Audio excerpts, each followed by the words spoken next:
Memahami matriks. Mengalami pengalaman sebagai manusia adalah hal yang tidak mudah.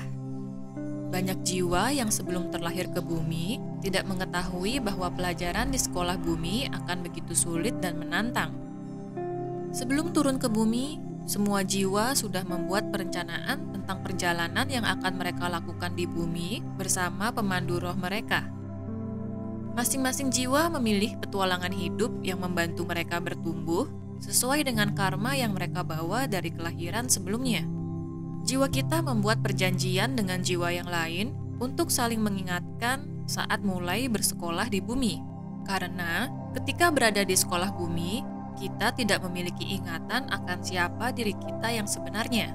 Bumi adalah sekolah yang begitu unik, karena setiap jiwa bisa mengalami ilusi dualitas, yaitu baik buruk atau gelap terang, yang belum tentu bisa dipelajari di planet lain. Oleh karenanya, penting bagi kita untuk mengingat bahwa semua kejadian yang kita sebut sebagai cobaan hidup sebenarnya adalah pelajaran yang sudah kita setujui sebelumnya agar jiwa kita bisa terus bertumbuh. Kesulitan umat manusia yang terbesar dalam memahami pelajaran di sekolah bumi adalah adanya ilusi dualitas atau pemrograman realita palsu. Hal ini sering disebut dengan istilah matriks. Kita masuk ke dalam sebuah matriks di mana banyak sistem berjalan membentuk anyaman yang begitu kompleks. Jiwa kita yang lupa ingatan ketika lahir ke bumi akan sangat sulit untuk keluar dari matriks ini. Karena ketika kita lahir ke bumi, kita sudah diprogram untuk menjadi bagian dari matriks ini. Ilusi dualitas yaitu baik buruk, salah benar, menang kalah, mengontrol matriks ini. Maka, ketika intelek atau ego kita menguasai diri kita tidak akan bisa menyadari bahwa kita berada di dalam realita palsu. Kemudian, bagaimana kita menyadari matriks dan bagaimana cara kita menguasai permainan dalam matriks ini? Caranya adalah dengan memahami sistem apa saja yang menyusun pemrograman palsu atau matriks ini.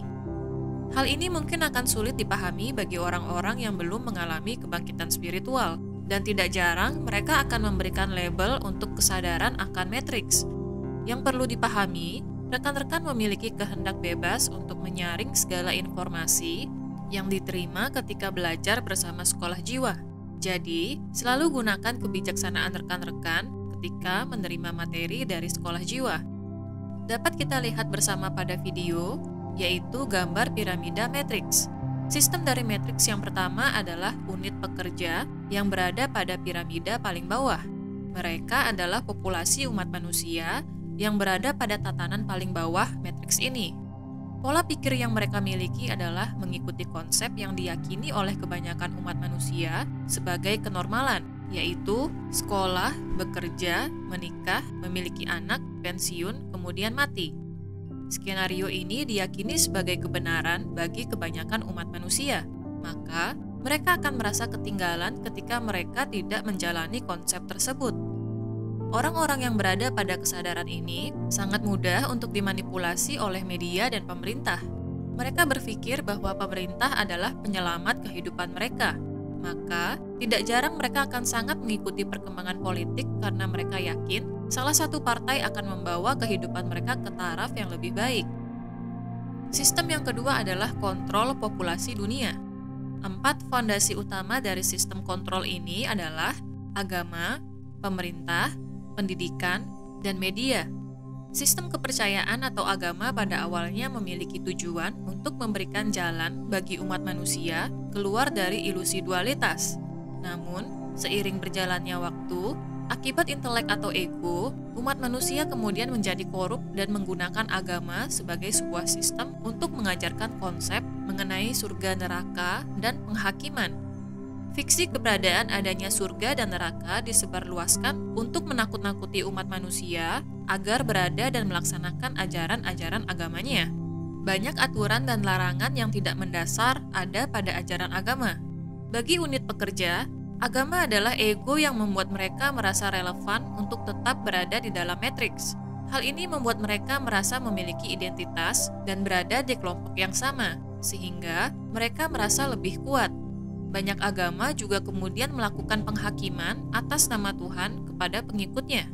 Melalui berbagai hukuman mental hingga fisik, agama-agama tersebut mengekang pengikutnya untuk tetap taat kepada agama yang mereka peluk. Fondasi yang kedua adalah pemerintahan. Sistem pemerintahan dunia adalah sistem yang begitu rumit. Masing-masing negara memiliki sistemnya sendiri, namun dengan tujuan yang sama, yaitu untuk mengontrol populasi di negara mereka masing-masing. Mereka membuat begitu banyak regulasi yang harus dipatuhi oleh masyarakatnya. Mereka memiliki keamanan, militer, kejaksaan, dan penjara yang berfungsi untuk melindungi sistem pemerintahan dari para pekerja yang mengganggu keamanan sistem pemerintahan. Fondasi yang ketiga adalah pendidikan. Di sini, umat manusia akan diprogram untuk menjadi tikus pekerja. Para intelektual akan dikuras kreativitasnya sehingga mereka menjadi sama dengan semua orang. Setelah keluar dari sistem pendidikan, banyak orang akan kehilangan jati diri mereka dan berpikir bahwa menjadi pekerja dan membayar pajak adalah kehidupan yang normal bagi mereka. Fondasi yang terakhir adalah media. Media massa milik pemerintah dan swasta tidak memiliki perbedaan. Keduanya adalah alat kontrol yang digunakan untuk menggiring fokus dari masyarakat. Karena sudah terbiasa berada pada matriks, maka masyarakat akan menerima apa saja yang disajikan kepada mereka melalui media. Maka, manipulasi sangat mudah untuk dilakukan di fondasi ini. Seringkali pemberitaan media adalah pencetus dari terciptanya konflik antar masyarakat. Di atas sistem kontrol masyarakat, yang ketiga adalah sistem kontrol untuk sumber daya dunia. Sistem ini terdiri dari korporasi, seperti perbankan, perusahaan minyak, tambang, batu mulia, dan sebagainya. Berikutnya adalah sistem yang keempat, yaitu kontrol finansial dunia yang mengatur dan membuat regulasi yang harus diikuti oleh sistem pemerintahan semua negara di dunia. Di atas sistem ini masih ada sistem-sistem yang lebih tinggi dan pada akhirnya mengacu pada segelintir kaum yang berada di posisi tertinggi matriks. Ketika rekan-rekan memahami bagaimana kita hidup di dalam matriks yang begitu kompleks, kita akan menyadari bahwa pelajaran di bumi sebenarnya adalah arena bermain yang begitu menarik.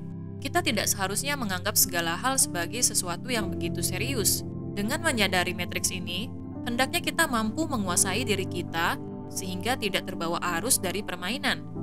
Kita harus memahami bagaimana aturan main di matriks ini sehingga kita bisa meningkatkan kesadaran kita dari mental korban atau pemain yang terjebak matriks menjadi pengamat yang menonton betapa menariknya permainan tersebut.